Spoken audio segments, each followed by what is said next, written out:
Jadi kalau negara ini pecah, maka yang salah adalah Kapolri. Karena dia sudah melakukan diskriminasi. Maksud saya seperti ini. Kapolri. Wawan, ya Kapolri. Jadi Wawan yang di Lampung itu tadinya kan ditangkap oleh Kapolda Lampung. Ternyata Kapolda Lampungnya tidak mendapatkan apresiasi, malah ditendang ke atas atau ke Kapolda Jabar. Atau tidak diapresiasi. Sehingga si Wawan dibebaskan lagi. Setelah itu kita protes, katanya si Wawan akan dilanjutkan untuk diproses. Karena masalah diskriminasi dalam undang-undang penistaan agama, penerapannya, itu Kapolri dan Menko Polhukam. Ya. Contoh misalnya, saya beri contoh. Yesus tidak mati, itu kan doktrin Islam. Tapi kan itu sangat menista agama Kristen. Tentu yang menjawabnya adalah harus apologet, ya. Dan ada undang-undang penistaan agama. Jadi undang-undang penistaan agama itulah yang mengatur. Kalau apologet Kristen ditangkap, maka ketika Somad mengatakan di salib ada jin kafir, ditangkap pula. Ini Menko Polhukam tidak melakukan, dia teriak-teriak, Somad ditangkap, Kapolri juga tidak ditangkap. Dan masalah diskriminasi itu penting. Papua itu ingin merdeka karena didiskriminasi. Jadi saya 35 tahun yang lalu sudah punya teman mahasiswa Papua yang sekolah di IPDN akan jadi bupati. Dia katakan dia mau merdeka. 35 tahun kemudian masih terasa diskriminasi. Kalau nanti Indonesia pecah, yang salah negara. Dalam hal ini Kapolri dan Menko Polhukam. Karena melakukan diskriminasi undang-undang penistaan agama. Diskriminasi bukan itulah yang kita rasakan. Ada lagi diskriminasi dalam politik. Di mana dengan surat Al-Maidah, dia anti terhadap non-muslim jadi gubernur. Bahkan NU, saya sudah sebut, ada jurnal yang dibuat orang NU juga, dan Profesor Metzer dari Australia, 54% orang NU tidak setuju rumah ibadah non-muslim. 52-53% orang NU menolak pemimpin dari kafir atau seperti Ahok itu. Ini bahaya. Selama ada diskriminasi, jangan kita berpikir bahwa 100 tahun lagi Indonesia akan tetap menjadi negara kesatuan. Dan yang salah adalah negara, termasuk politikusnya juga. Jadi memang harus dilawan. Dan Galarua membackup kalau yang apologot itu tidak melanggar undang-undang penistaan agama. Kalau terjadi diskriminasi, yang non-muslim ditangkap, yang muslim tidak ditangkap, harus dihajar terus. Dengan resiko Indonesia bisa terpecah belah. Dan yang salah adalah negara. Bom singkat. Yang lain mohon maaf. Silakan Gajah Mada singkat. Karena Pak Tobing juga perlu istirahat. Silakan Gajah Mada. Baik, terima kasih. Ya. Yo, Pak Tobingnya masih semangat itu, Pak Kwang. Nggak apa-apa. Ya, Emang saya jadi, korban benar Selasa. Nggak apa-apa. Jadi, iya, saya sudah dititipkan pesan. Tolong jangan sampai ke bahasan. Saya udah minum Emohin, saya sudah minum vitamin supaya saya kuat. Saya sudah minum telur. Ya, mendingan Pak Kwang kasih tambah vitamin lagi, lebih banyak. Pak Tobing, gasken. Pak Tobing, Pak Jenderal, ya saya tadi senang. Ya, jadi Pak Tobing mengatakan tadi, Jenderal Tobing mengatakan bahwa BPIP dan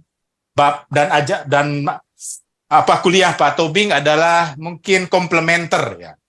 Jadi saya berharap akan ada sinergi saling melengkapi di antara keduanya. Itu mengenai BPIP. Jadi saya tertarik dengan komentar Jenderal Tobing terhadap BPIP, lembaga BPIP. Tapi yang kedua, ini yang terakhir ya. Jadi gini, agama Islam itu di dalam ajaran Islamnya melecehkan agama Kristen, Pak Tobing. Ya. Dan kafir pada umumnya. Jadi harus ada apologet dari agama Kristen maupun dari agama non-Islam lainnya yang diakui di Indonesia. Sehingga kalau Galarua membela apologet yang ditangkap, justru saya setuju Pak Tobing, karena sampai 1000 tahun lagi, karena itu kan ayat Quran ya, susah dong ya. Jadi harus dijawab oleh apologet yang memang spesialisasinya di situ, membela keimanan. Jadi saya hanya komentar di situ, tapi kalau Pak Tobing mau menjawab yang lain, boleh Pak. Oke, saya jawab. Jadi begini, itulah strategi. Saya sudah katakan tadi, mereka mayoritas. Ya, ketika sekarang di Lampung dibela Galarua, si Wawan dilepas juga. Nah, apakah stop di situ? Tidak, muncul lagi di tempat lain. Artinya apa? Kita tidak bisa, ideologi itu tidak akan pernah mati kecuali ditinggalkan oleh pengikutnya. Pertanyaannya sekarang, apakah dengan kita mengadakan persaingan dengan apologet-apologet? Ya.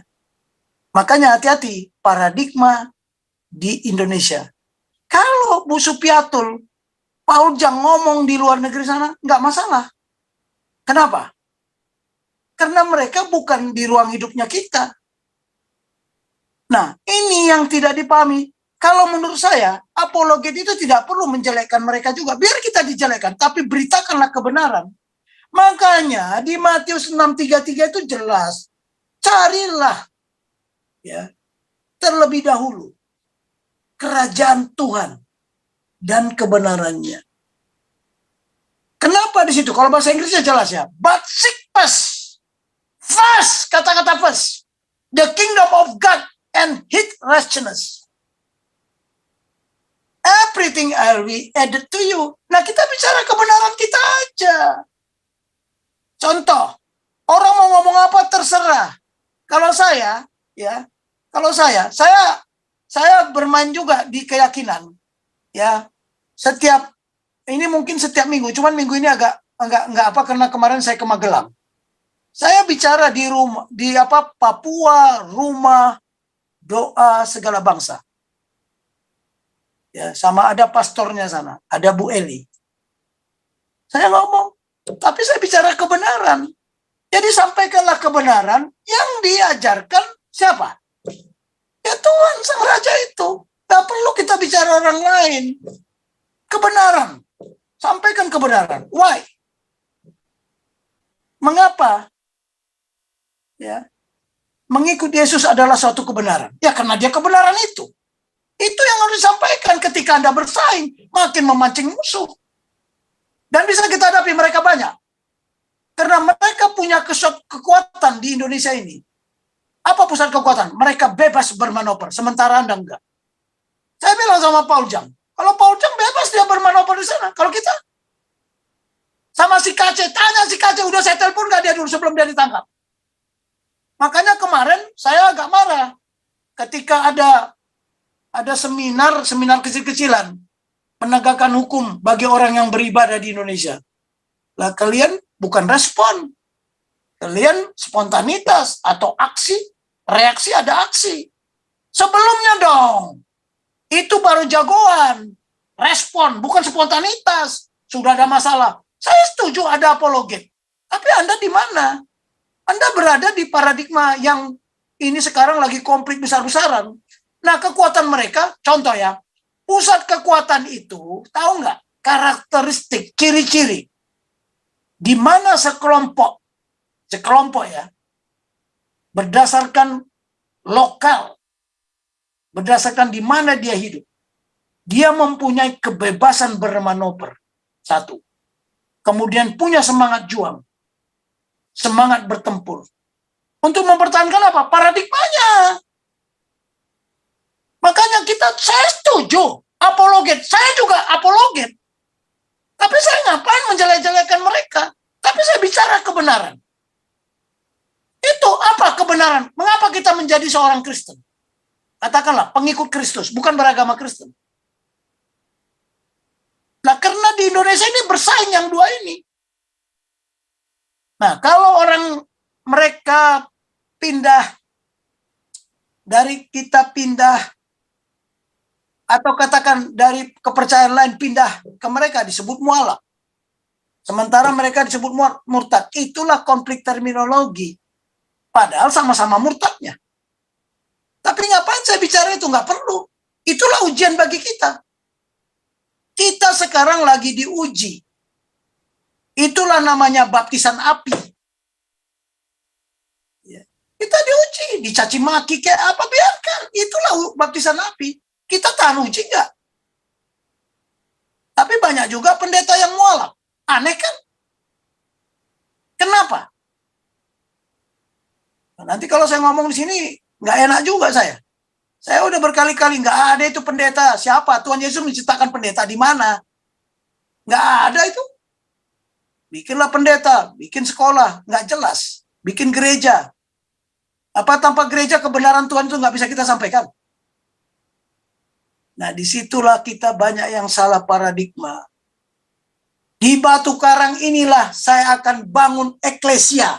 Diterjemahkan menjadi gereja. Makanya saya bilang, mana yang benar? Makanya paradigma kerajaan Tuhan. Tuhan tidak membangun agama.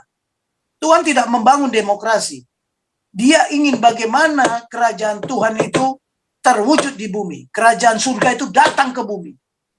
Kehendak Tuhan yang ada di surga itu menjadi kehendak di bumi. Si ibu naik ke surga. Saya nggak baca itu naik ke surga. Masuk ke dalam kerajaan surga. Kerajaan surga itu di mana? Bukan kepadamu saya berikan kunci untuk naik ke surga. Enggak. Masuk ke dalam kerajaan surga. Jadi makanya saya itu nggak begitu setuju saya. Tapi kalau dia ada di Indonesia, makanya tadi saya bilang apa? Paradigma di mana kita hidup. Nah, kalau Paul Jang, Bu Supiatul, wow, dia mau ngomong apa aja bebas, karena dia punya kebebasan bermanuver. Sementara kita di Indonesia nggak bisa. Nah, kan ini menjadi tidak enak ya. Saya juga kasihan sebenarnya buat mereka-mereka. Ini jujur aja, ketika KC ditangkap, panggil Joshua Tewu itu, telepon dia. Dia telepon saya, sore-sore jam 5. Amang, udah tahu nggak KC ditangkap? Udah. 3 bulan sebelumnya saya udah ngomong sama dia. Terus yang kedua, saya siap jadi martir. Oh, kamu nggak bisa jadi martir, Joshua. Saya bilang, kamu bukan ahlinya. Panggil Saifuddin Ibrahim, ajak dia. Karena dia baru keluar dari penjara. Coba tanya. Udah itu malam itu dikumpulkan semua apologet-apologet itu. Ada 40 itu. Si Pampel 88, tanya dia. Dia moderatornya. Saya bilang apa? Dia tanya, apa strateginya? Saya buka semua strategi sampai jam 11 malam kita bicara waktu itu. Jam 7 saya bilang, udah nanti pakai Ikim aja. Atau tanya Ikim, si Heri. Saya bilang sama dia, Pak Ikim, Jumanda malam ini kita pakai untuk diskusi masalah KC. Loh, bukan saya nggak berbuat. Apalagi ditahan Barreskrim. Aduh, saya bilang jangan. Kalau kalian memang mau martir, ikutin. Masuk penjara sama-sama si KC. 5 orang kalian situ. Oh, kami siap, ada 40 siap jadi martir. Bullshit semua. Nah, itu makanya. Jadi saya bilang, sebelum mereka bermasalah, ya tolong bagaimana kita bisa respon cepat. Jangan sudah terjadi. Itu bukan respon namanya. Reaksi. Jadi saya bolehlah kita beda pendapat ya. Tapi kalau saya ditanya pendapat saya begitu. Bagaimana kita membicarakan kebenaran yang diajarkan Tuhan. Kita nggak perlu bicarakan mereka. Inilah kebenaran. Ya karena Tuhan sendiri bilang kok. Ya waspadalah akan ada antikristus. Ada nabi-nabi palsu. Jangan hegat. Malah lagi dibilang apa? Serigala berbulu domba ada di tengah-tengah kalian. Siapa sekarang serigala berbulu domba itu? Apakah saya? Apakah Anda? Apakah kita? Siapa? Apa yang bukan kita? Memang berat. Makanya saya juga lihat ini, waduh, tiap hari saya dengarkan itu apologet berantem ini. Ada Erben, ada sekarang lagi si anak bata hilang, muncul lagi si kiamat. Saya ikutin terus. Tapi saya bilang kemarin kepada apokat-apokat yang pembela apologet, ya kalian sekarang kalau mau membela sekarang, kamu jadi pagar. Cegah dulu, kalau sudah represi begini mah udah susah. Dan saya bilang, mereka itu tidak bisa kita bela ya kemenangan dari hukum, sangat tipis. Tapi coba amankan supaya jangan celaka nyawanya, selamatkan nyawanya, itu yang paling penting. Itulah tugas kita. Saya nggak tahu apakah ada di Bible itu ya, diajarkan bagaimana kita membenci agama lain. Enggak, tapi bagaimana kita menyadarkan mereka. Saya nggak mau tayangkan di sini apa yang saya kerjakan ya. Karena nanti kalau saya tayangkan, ya cukup sama, oke lah, kalau memang Gajah Mada mau saya tunjukkan. Bagaimana strateginya, ini saya kasih tahu ya, bagaimana strateginya, kita tidak perlu masuk ke sarangnya. Kita pinjam tangan. Bagaimana mereka supaya merubah mindsetnya. Merubah mindset itu ya salah satu bagiannya adalah bertobat. Bagaimana caranya? Itu tadi. Dulu Galarua sempat mau masuk ke Al Zaitun. Ya, saya ketemu Pak Panji. Ya, sama Lenis Kogoya, sama Pak Pute, Bu Linda, Bu Lisoy, Bu Novi. Ya, dia menawarkan ke saya, Pak Tobing, ceramalah Pancasila. Saya tunggu di Kuningan. Dia punya universitas, katanya 10.000 orang. Tapi saya kan nggak punya kekuatan. Buku yang kita ciptakan cuma 2.500 sudah dibagi habis. Ya kan? Nah, terus saya bilang, gimana saya harus mencetak buku lah. Nah, tapi tidak ada tindak lanjut lagi dari itu. Coba, saya ketemu, itu tanya, Santi Amer ada nggak kalau nggak salah di situ? Ada. Ya, Bu Linda ada. Ya, ketika mereka mau membuat partai nasional, Partai Kebangkitan Nasional kalau nggak salah, apa namanya saya nggak tahu lah. Saya diminta jadi apa namanya pembina atau pemikir. Saya siap aja, tapi sehari itu aja sekali dipanggil. Setelah itu nggak ada tindak lanjutnya. Ini begini-begini, apa yang kita kerjakan kalau perlu tidak dilihat orang gitu loh. Saya melakukan bagaimana saya menyampaikan the gospel. Saya tidak suka dengan istilah Injil. Kenapa? Karena Injil itu dianggapnya perjanjian baru doang. Kita udah di-framing. Padahal gospel itu, gospel itu dari Kejadian 1 sampai Wahyu. Ya, bagaimana saya menjelaskan? Oh, nggak ada lagi yang satu-satunya. Satu-satunya gospel firman Tuhan. Tidak ada yang lain yang bisa menyelamatkan. Bagaimana kita menyampaikan itu kepada mereka? Nah, tidak ada nama lain di kolong langit ini yang bisa menyelamatkan. Hah? Kenapa namanya Yeshua Mashiach? Loh, bingung kan? Tanyalah orang Israel. Ya, kenapa namanya Yeshua Mashiach? Nah, yang begini-begini kita menjelaskan kepada mereka. Katanya Alkitab itu disempurnakan dengan Al-Quran. Oh, tunggu dulu, buka kitab Wahyu terakhir. Amin, udah selesai. Tulisan di kitab Wahyu terakhir, amin. Sekarang kalau saya tanya, kenapa kitab itu tidak disebut kitab Yohanes, yang menulis Yohanes? Kenapa disebut Wahyu? Wahyu itu nama orang. Saya kadang-kadang berdebat juga sama para pendeta-pendeta yang katanya sudah STH, MTH. Maaf ya, Pak Pendeta, Pak Pastor. Sampai saya panggil Yosef itu, saya nggak mau panggil dia pastor. Karena Tuhan tidak memberikan titel pastor. Ya. Ini yang perlu saya sampaikan. Jadi benar. Kalau ada yang setuju silahkan aja. Tapi itu tadi kan keputusan. Saya bilang apa? Keputusan itu mengandung resiko, mengandung konsekuensi.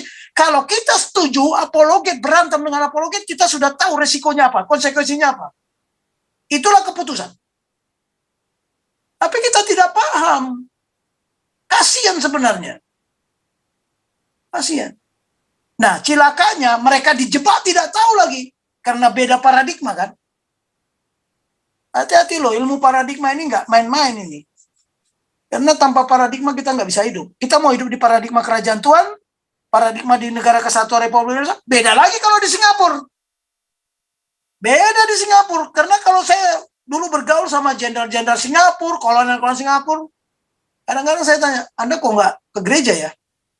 Karena kadang-kadang hari Minggu latihan di Cobra Gold itu sampai 14 hari atau sampai sebulan. Kok Anda nggak pernah ke gereja, saya lihat? Oh, saya nggak ada agama, Pak Tobing. I am pre-thinker. Loh, muncul lagi pre-thinker. What is pre-thinker? Ya saya bebas berpikir. Banyak tuh kolonel-kolonel Singapura nggak ada agamanya. Kita bilang dia ateis, marah dia. I am pre-thinker. Beda lagi paradigmanya. Beda-beda lagi terminologinya. Ya kan? Pergi saya ke sekolah ke Inggris. Waduh, anak-anak muda, kapten, nggak pernah ke gereja dia. Bingung dia. Saya mau ke gereja aja bingung. Saya masuk gereja aja bingung semua. Orang tua sana melototin saya. Ini kok ada anak muda ke gereja. Dikira saya dikira orang itu lagi. Gurkha. Karena wajah saya kan mirip-mirip Gurkha. Dikira Gurkha saya. Yang begini-begini ini kita memahami dulu lah paradigma. Nah, ini yang paling berat. Saya beritahu ya, paradigma orang Batak beda dengan paradigma orang Papua, beda tetapi kita disatukan di dalam paradigma nasional. Makanya judulnya paradigma nasional. Ya Pak Frans tadi saya nggak tahu, mungkin dia dari NTT ya. Bisa saja paradigmanya beda. Sekolahnya beda, latar belakangnya beda. Kalau kami tidak menggunakan doktrin TNI, TNI udah gontok-gontokan itu, bunuh-membunuh. Ketika polisi dipisah dengan TNI, lihat, doktrinnya beda, paradigmanya beda. Berkelahi nggak? Ribut. Kelihatannya aja di depan solid, di belakangnya enggak. Di atas solid, di bawah tidak. Yang bilang apa? Oke lah ya, itu aja jawaban saya, Pak Gajah Mada. Mohon maaf, ya kita berbeda boleh. Tapi itulah keputusan. Kalau kita setuju, apa yang harus kita lakukan? Jangan sudah terjadi. Ya, kesana kemari. Nah, paradigma Galarua, ya saya kasih tahu, karena Pancasila itu jaga Pancasila Jamrut Katulistiwa. Bukan karena kita membela agama terus kita membela Pancasila, tidak. Tapi bagaimana kebenaran Pancasila sebagai satu-satunya ideologi. Ya, sesuai dengan amanat konstitusi, satu-satunya landasan konstitusional. Inspirasi ini saya dapatkan dari the Holy Bible. Tidak ada gospel yang lain. Tidak ada ideologi yang lain. Satu-satunya. Kalau negara ini mau utuh. Kalau negara ini nanti pecah, apakah ada jaminan bahwa negara ini nggak pecah? Siapa bilang?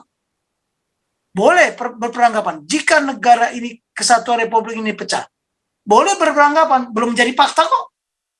Tapi indikasi ke sana ada nggak? Ada indikasinya.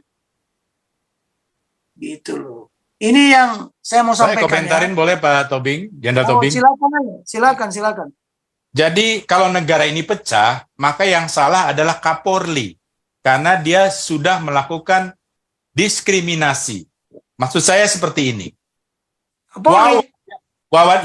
Jadi Wawan yang di Lampung itu tadinya kan ditangkap oleh Kapolda Lampung. Ternyata Kapolda Lampungnya tidak mendapatkan apresiasi, malah ditendang ke atas atau ke Kapolda Jabar. Atau tidak diapresiasi. Sehingga si Wawan dibebaskan lagi. Setelah itu kita protes, katanya si Wawan akan dilanjutkan untuk diproses.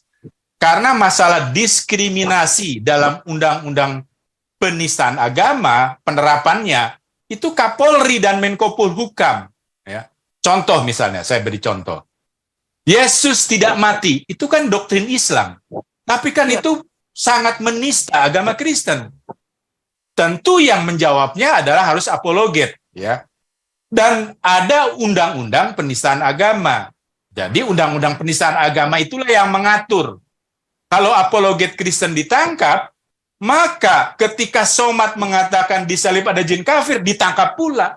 Ini Menko Polhukam tidak melakukan, dia teriak-teriak, Somad ditangkap, Kapolri juga tidak ditangkap. Dan masalah diskriminasi itu penting. Papua itu ingin merdeka karena didiskriminasi. Jadi saya 35 tahun yang lalu sudah punya teman mahasiswa Papua yang sekolah di IPDN akan jadi bupati. Dia katakan dia mau merdeka. 35 tahun kemudian masih terasa diskriminasi. kalau nanti Indonesia pecah, yang salah negara. Dalam hal ini Kapolri dan Menko Polhukam. Karena melakukan diskriminasi undang-undang penistaan agama. Diskriminasi bukan itu loh yang kita rasakan. Ada lagi diskriminasi dalam politik. Di mana dengan surat Al-Maidah, dia anti terhadap non-muslim jadi gubernur. Bahkan NU, saya sudah sebut, ada jurnal yang dibuat orang NU juga, dan Profesor Metzer dari Australia, 54% orang NU tidak setuju rumah ibadah non-muslim.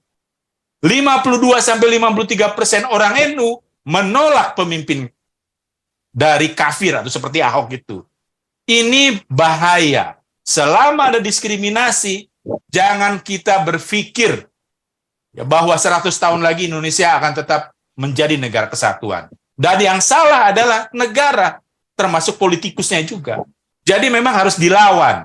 Dan Galarua membackup kalau yang Apolegot itu tidak melanggar undang-undang penistaan agama.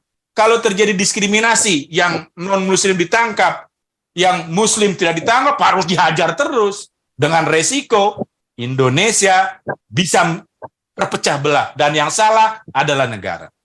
Itu saja Pak Jenderal Tobing. Ya, nggak apa-apa. Pendapat Anda ada benarnya. Tapi saya mempunyai patokan yang standar. Memang kita siap dianiaya. Hidup bersama Kristus, mati adalah keberuntungan. Itu nubuat Tuhan atau nubuat saya? Nubuat Tuhan.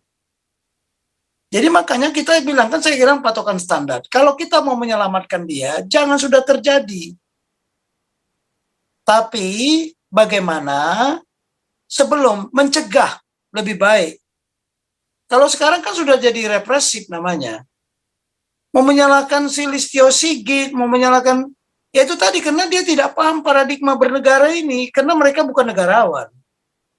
Ya saya beritahu ya, tidak semua jenderal berkualitas baik atau bernasib baik. Yang paling baik memang dia berkualitas baik, bernasib baik. Ada berkualitas baik tapi tidak bernasib baik. Tapi ada, yaitu the wrong man and the wrong place, bukan the right man and the right place. Makanya leadership itu do the right thing, bukan do the thing right. Nah, kalau mereka mungkin merasa do the thing right, dia saya sudah benar, mereka tidak punya kepemimpinan. Ya, saya juga selalu menyalahkan mereka. Kenapa? Polisi tidak mengendaki adanya undang-undang Kamnas.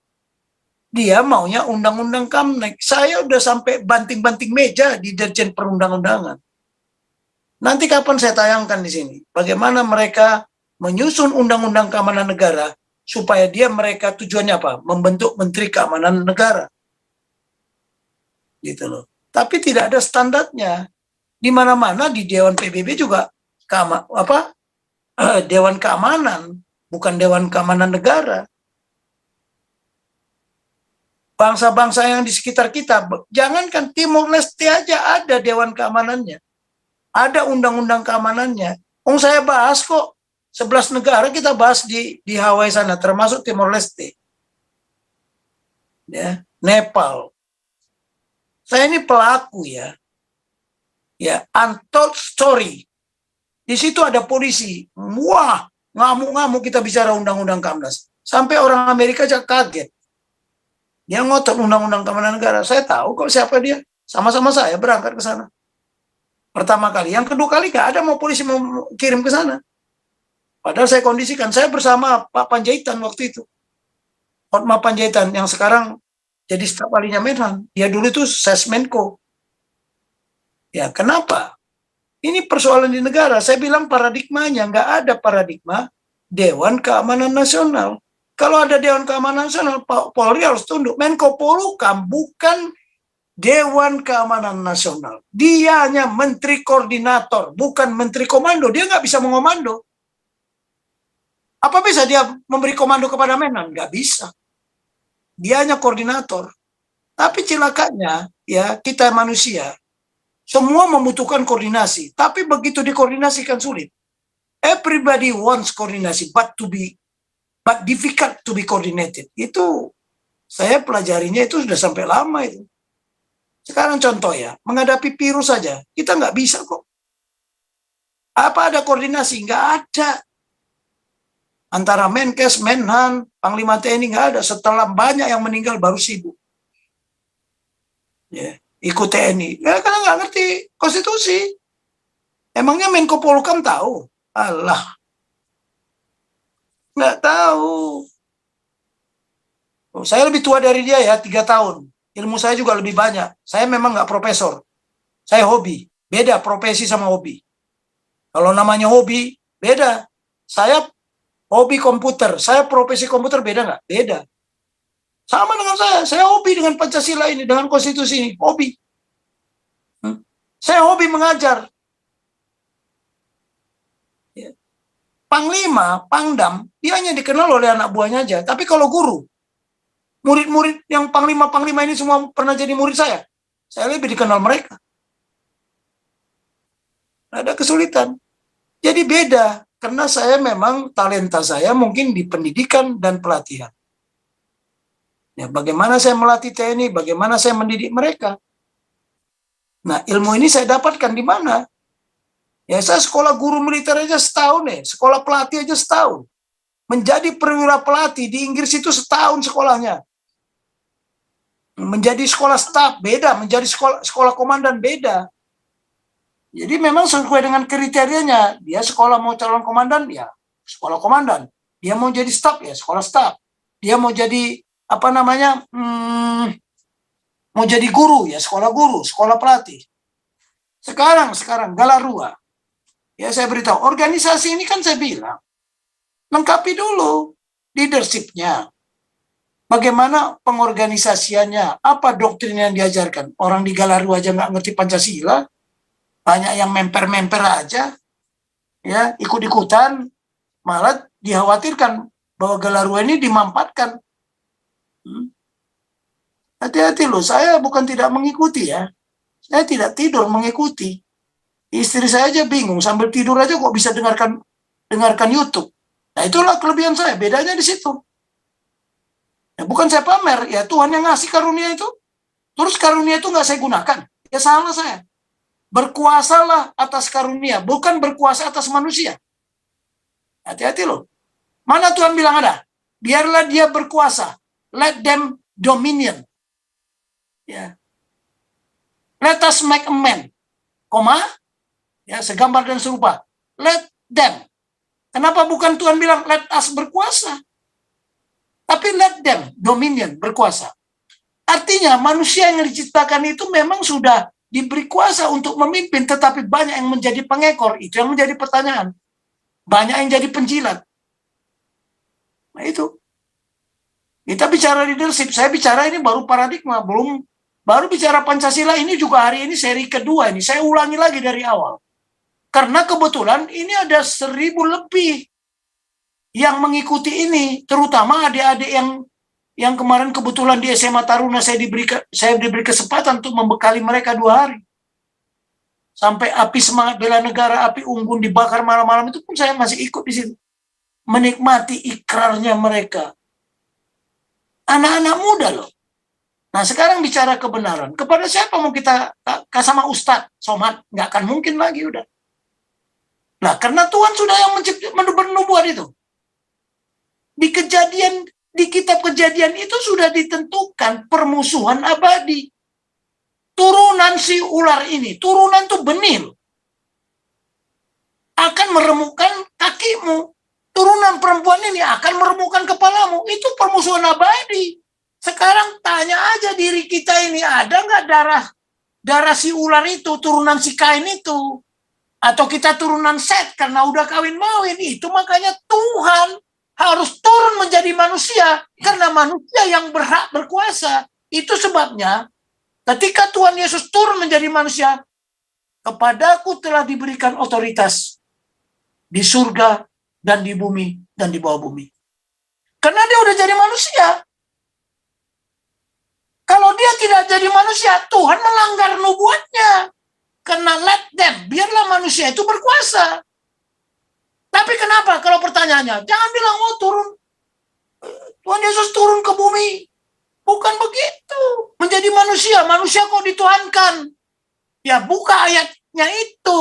Kalau saya akan menjelaskan, itulah kebenaran Tuhan. Kalau di kitab Anda nggak ada, itu jangan salahkan saya. Itulah keyakinan saya. Dan kenapa harus jadi dari perawan? Kenapa tidak dari janda umpamanya? Kenapa harus perawan? Kenapa harus darahnya tercurah? Loh kemarin saya dengar ya si Juma itu ngomong, waduh, darah Tuhan Yesus dipersembahkan kepada dewa mana? Kok saya lihat apologet nggak ngomong itu, menjawab itu. Karena debu tanah ini udah terkutuk. Siapa debu tanah itu? Ya kita. Karena kita manusia debu tanah. Harus darahnya tercurah supaya bersih. Hanya darah Tuhan Yesus yang tidak terkontaminasi. Apakah virus, apakah buah terlarang itu. Nah, memang sudah permusuhan. Tapi bagaimana kita menyikapi? Bagaimana kita fleksibel? Ya kalau mau berkorban silahkan aja. Ya kalau mau berkorban silahkan aja. Nggak apa-apa, Tuhan juga mau. Tetapi ada risiko. Nah kita kalau mau bilang, kalau Kapolri, sekarang begini aja lah. Kenapa Fir'aun dibikin sama Tuhan supaya tegak tengkuk? Supaya ngotot. Tuhan yang menciptakan itu. Kalau mereka itu dibikin Tuhan seperti itu, terus mau bagaimana? Apa jawab kita? Itu kita nggak bisa sampai ke sana logika kita, karena logika kita terbatas. Loh, kalau mau Tuhan pecah Indonesia ini, terus mau kita bantah? Nggak bisa. Kalau mau Papua merdeka, saya dulu pernah ngomong kan, Papua sudah merdeka. Mungkin belum waktunya. Ketika Tuhan mengizinkan, ya selesai. Kedua, kan saya bilang, Papua bisa merdeka kalau resolusi 2504 dicabut. Yang ketiga, kalau Indonesia bersedia untuk melaksanakan referendum. Yang keempat, apa saya bilang? Kalau khilafah berkuasa. Bukan hanya Papua yang merdeka, semua. Makanya kita harus mengumandangkan, menggelorakanlah genderang nilai-nilai Pancasila ini. Bagaimana 25 tahun nih, nggak main-main nih. 25 tahun kita tidak pernah ngomong Pancasila di sekolah. Ya. Coba. Ini jujur aja, kemarin anak-anak itu, aduh saya sampai mau nangis saya. Lihat anak-anak itu ya, dengan nyanyi 3 stanza itu. Itu belum saya tayangkan di sini apa yang saya omongkan kepada mereka. Itulah yang harus dikerjakan Galarua. Jaga Pancasila, jamruk Pancasila. Bukan membela agama. Membela agama yang apologet itu salahnya mereka sendiri. Kalau kita bicara kebenaran, contoh ya, itu tadi. Tuhan Yesus lahir di Bethlehem. Udah jelas kok di Bethlehem. Kita nggak perlu bilang itu. Kita tayangkan aja, kita sampaikan aja. Inilah kebenaran. Ya, mengapa Kristen itu ada kebenaran? Ya Tuhannya bilang dialah kebenaran. Nah kebenaran itu apa? Sementara kita sendiri, ya jujur aja lah Pak Raja Uti, Gajah Mada. Kita aja beda kok. Ada yang menggunakan Alkitab, ada yang menggunakan The Holy Bible. Mana yang benar? Sekarang saya tanya, udah baca nggak isi Alkitab? Udah baca nggak The Holy Bible? Karena The Holy Bible kan bahasa Inggris. Tapi kan kita sekarang sudah zamannya Google, menerjemahkan tuh gampang. Ya. Nanti kalau saya ngomong, saya ambil berapa ayat aja lah ya. Saya kemarin ngomong di gereja. Karena diminta ngomong ya, ngomong saya. Ya, Bapak ini menggunakan paradigma yang ada di Alkitab atau di Holy Bible. Satu. Ya. Kemudian yang kedua, apakah isi Alkitab sama dengan The Holy Bible? Oh sama. Begitu sampaikan 5 ayat berbeda, baru geger kan? Baru geger kan? Oke, sekarang mau saya tunjukkan. Nantilah kita bicarakan minggu depan ya. Nah, jadi saya katakan, mari kita sampaikan kebenaran. Coba, contoh ya, lihat ada apologet. Contohnya siapa? Rapi Jakaria. Walaupun terakhir dia memang tersandung. Tapi dia menyampaikan kebenaran. Ya, Masalah Ishak dengan Ismail. Masalah salib. Kita jangan dengarkan. Kita bersyukur ada si Uas, ya kan? Kita syukur ada begitu, karena itu ujian bagi kita. Kalau saya bilang itulah baptisan api. Kita mau terpengaruh sama dia apa enggak? Kita terinspirasi enggak? Termotivasi enggak? That's leadership. Kepemimpinan di kerajaan Tuhan berbeda di kepemimpinan Negara Kesatuan Republik Indonesia. Walaupun ada persamaan.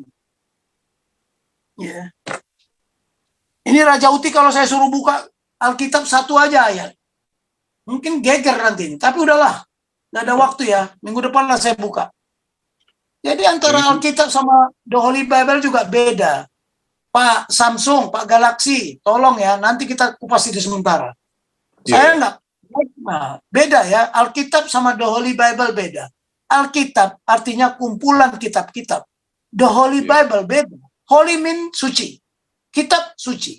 Oke? Tapi holy itu satu-satunya ketika Tuhan ngomong tidak ada gospel yang lain. Kalau kita bilang tidak ada Injil. Kita mau di-framing Injil itu perjanjian baru. Ya tidak.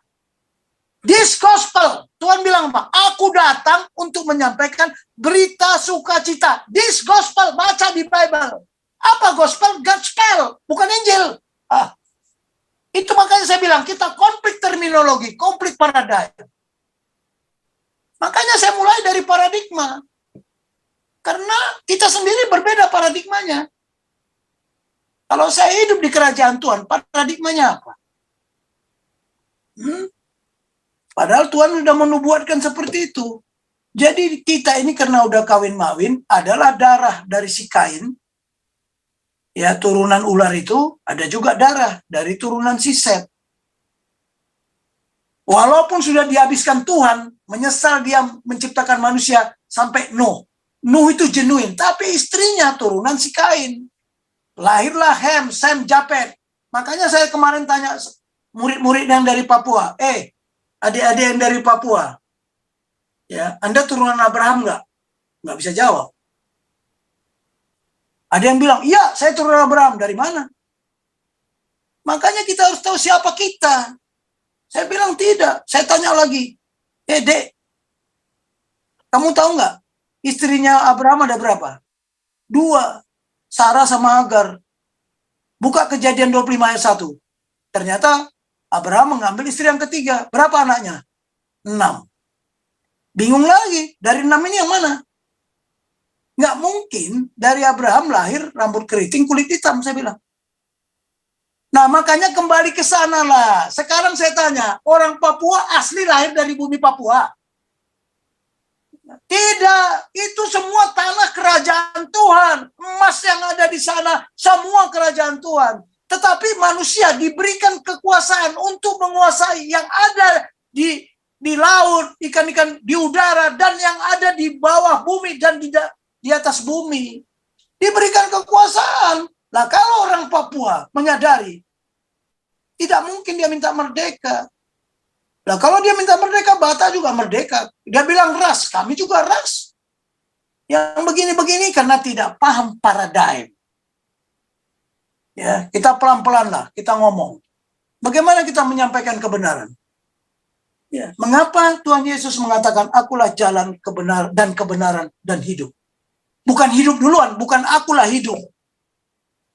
Kenapa jalan dulu? Makanya kita membaca firman Tuhan itu tolong dianalisa. Kenapa kok Tuhan ngomong begini? Mengapa dulu? Kalau sudah mengapa, baru kita kupas. Bukan apanya. Mohon maaf ya, saya bukan menggurui. Tapi itulah yang saya alami. Mengapa saya lahir sebagai orang Batak? Itu saya tanya ke dalam diri saya. Mengapa saya harus mengikuti Tuhan Yesus? Itu yang ditanya. Tetapi kenapa mereka tidak? Baca lagi. Sejak di perut ibumu, di kandungan perut, saya sudah tahu engkau. Jadi Tuhan sudah tahu kalau saya juga akan nanti berbuat dosa. Tuhan juga tahu saya akan menyiksa orang. Saya kadang-kadang sedih dulu jadi komandan itu ya. Kadang-kadang sepatu saya melayang ke dadanya. Ya, karena nggak ngikuti, karena kerasnya saya dulu.